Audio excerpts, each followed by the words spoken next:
यह कहानी है महान सम्राट विक्रमादित्य की, एक ऐसे राजा की जो न्याय, साहस और धर्म का प्रतीक था।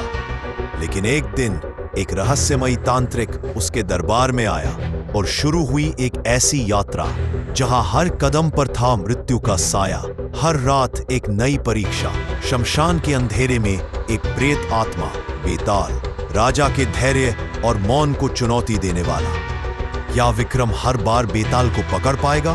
क्या वह जान पाएगा उस तांत्रिक की सच्चाई? आइए चलते हैं अंधेरे, रहस्य और प्रश्नों से भरी इस अद्भुत यात्रा पर। महाराज विक्रम, मैं वर्षों से एक महान साधना कर रहा हूं, परंतु उसकी पूर्णता के लिए एक अंतिम उपाय बाकी है। क्या उपाय है सन्यासी, और मैं किस प्रकार सहायता कर सकता हूं? शमशान के दक्षिणी पेड़ पर एक प्रेत आत्मा बेताल वास करता है। वह रहस्यमयी शक्तियों से युक्त है। यदि आप उसे मेरे पास ला दें तो मैं अपनी साधना पूर्ण कर पाऊंगा। शमशान, प्रेत, अंधकार, ये सब मुझे नहीं रोक सकते। यदि आपकी साधना लोक कल्याण के लिए है तो मैं बेताल को पकड़कर अवश्य लाऊंगा। आप निडर हैं महाराज, परंतु ध्यान रखें, वह बेताल साधारण आत्मा नहीं, वह चालाक, तेज और अत्यंत शक्तिशाली है। रास्ते में वह आपको कहानियां सुनाएगा, प्रश्न पूछेगा।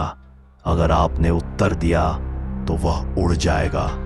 मैं मौन रहूंगा और हर बार उसे पकड़कर लाऊंगा, चाहे कितनी बार वह उड़ जाए। तो ठीक है महाराज, मेरी साधना की पूर्णता अब आपके पराक्रम पर निर्भर है। और फिर उसी रात निडर राजा विक्रमादित्य निकल पड़े अपना दिया वचन पूरा करने, बेताल को उस सन्यासी के पास लाने का वचन। लगता है कि यहां से मुझे पैदल ही जाना होगा। राजा विक्रम एक निडर और साहसी राजा था। वो बिना डरे आगे बढ़ता गया। वो एक भयानक रात थी, मानो मौत की परछाई हर तरफ पसरी हो, पर वो बढ़ता गया अपना वचन पूरा करने। और फिर उसे देखा मौत का ऐसा मंजर जिसे देखकर किसी का भी खून सूख जाए, सांसें थम जाए, और वो था बेताल। आओ राजा विक्रम, तो तू मुझ तक पहुंच ही गया। तू तो वास्तव में एक निडर और पराक्रमी राजा है। तुझे तो मृत्यु से भी भय नहीं है। जा, चला जा, वापस नहीं तो मैं तेरे सिर के टुकड़े टुकड़े कर दूंगा। मैं सन्यासी को वचन देकर आया हूं, या तो मैं तुझे अपने साथ लेकर जाऊंगा, अन्यथा मृत्यु को गले लगाऊंगा।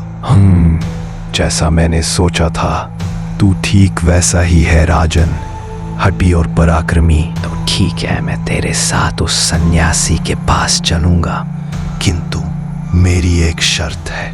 मुझे तेरी हर शर्त मंजूर है, लेकिन मैं तुझे यहां से लेकर ही जाऊंगा। तो ये याद रखना राजन, अगर तूने मेरी किसी बात का भी उत्तर दिया तो मैं वापस उड़ के यहाँ आ जाऊंगा। बेताल की शर्त राजा ने मान ली और राजा विक्रम बेताल को अपनी पीठ पर लाद कर चल दिया।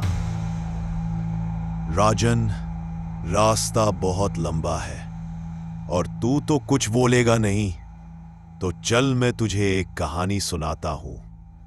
रात भी कट जाएगी और रास्ता भी। बहुत समय पहले की बात है। राजा शिवदत्त नामक एक न्यायप्रिय राजा अपने सत्य और बुद्धिमत्ता के लिए प्रसिद्ध था। राज्य में सभी लोग मानते थे कि उनके दरबार में झूठ कभी नहीं टिक सकता। एक दिन दो भाई दरबार में उपस्थित हुए, मोहनदास और रामेश्वर।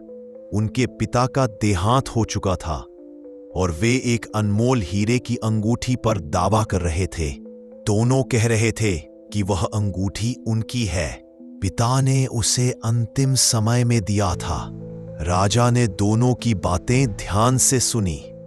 दोनों में से कोई भी झूठा नहीं लग रहा था। राजा को निर्णय लेना था। अगले दिन राजा ने एक योजना बनाई।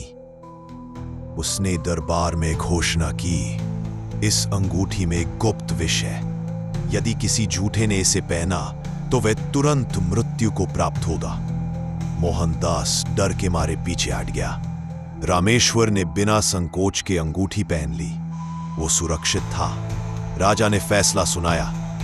रामेश्वर सच्चा है, अंगूठी उसी की है। सबने राजा की वाहवाही की, पर कुछ ही दिन बाद खबर आई कि मोहनदास ने आत्महत्या कर ली। उसके पास एक पत्र मिला। मैं झूठा नहीं था, मैं बस मरना नहीं चाहता था। अब अंगूठी किसकी थी ये कौन जाने। अब बताओ हे राजन, क्या राजा शिवदत्त ने न्याय किया, या उसने भाई का उपयोग कर एक निर्दोष को गलत साबित कर दिया? क्या न्याय केवल बुद्धि से होता है, या उसमें करुणा और सत्य की गहराई भी जरूरी है? बता राजन, अगर तू उस शिवदत्त की जगह होता तो क्या फैसला लेता? बता, जल्दी बता। क्या राजा ने न्याय किया? बेताल, उस राजा ने न्याय नहीं किया, उसने केवल निर्णय लिया, और निर्णय हमेशा न्याय नहीं होता। सच्चे न्याय के लिए केवल बुद्धि नहीं, करुणा और धैर्य भी चाहिए। राजा शिवदत्त ने भय का सहारा लेकर सत्य को मापने की कोशिश की, पर भय के आगे तो सत्य भी कांप सकता है और झूठ भी साहस ओढ़ सकता है। मोहनदास शायद उतना साहसी नहीं था, पर इससे यह सिद्ध नहीं होता कि वह झूठा था। सिर्फ इसलिए कि रामेश्वर ने अंगूठी पहन ली, यह मान लेना कि वही सत्य बोल रहा है, यह अधूरा न्याय था। इसमें न तो सच्चाई की गहराई को परखा गया और न ही दो निर्दोषों के बीच इंसाफ का रास्ता तलाशा गया। इसलिए मैं कहता हूँ, न्याय वह है जो डर से नहीं, अंतरात्मा से दिया जाए। राजा शिवदत्त ने गलती की और उसी गलती का नाम बना न्याय का अभिशाप। राजन, बिल्कुल सही जवाब दिया तूने, लेकिन तू ये भूल गया कि हमारे बीच ये शर्त तय हुई थी कि तू बोलेगा नहीं, और तू बोल पड़ा। ले, अब मैं चला। बेताल, रुक जा, मैं तुझे ले जाकर रहूंगा। रुक जा बेताल, मैं कहता हूं, रुक जा, तू मुझसे बच नहीं सकता। इस तरह चालाकी से बेताल राजा विक्रम के पास से उड़कर दोबारा उसी पेड़ पर जा बैठा। लेकिन विक्रम भी हार मानने वाला कहा था। क्या विक्रम बेताल को उस सन्यासी के पास ले जा पाएगा, या बेताल फिर से उसे चकमा दे देगा? देखेंगे हम लोग।